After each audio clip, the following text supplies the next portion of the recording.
আমি পথশিশু, নাম নেই আমার, জন্ম কবে কোথায় তাও জানে না ঘড়ির কাঁটা। না ছিল কোলে নেবার কেউ, না কেউ বলেছে ভালো থাকিস বাবু। রাস্তায় আমার ঘর, ডাস্টবিন আমার ভাতের থালা, ভাত না হলে পাথর চুষে ঘুমাই।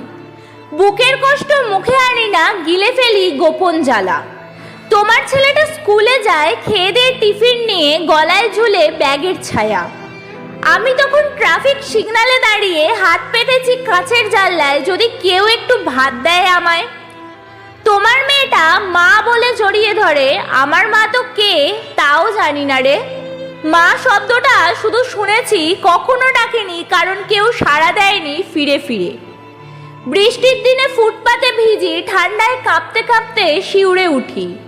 তুমি তখন চায়ের কাপ হাতে সোফায় বসে বলো, এইসব ছেলেগুলোর জন্যই শহরটা নোংরা হয়।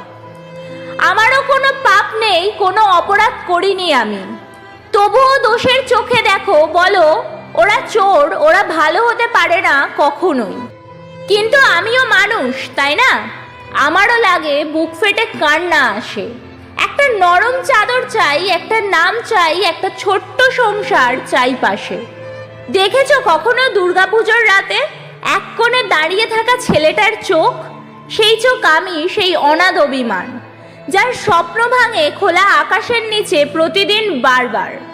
তাই লিখছি আমার আত্মকথা, যদি কোনোদিনও কারোর হৃদয় কাঁপে, তবে জানবে পথশিশুরাও মানুষ, শুধু ভালোবাসাহীন ছায়ার সাথে বাঁচে।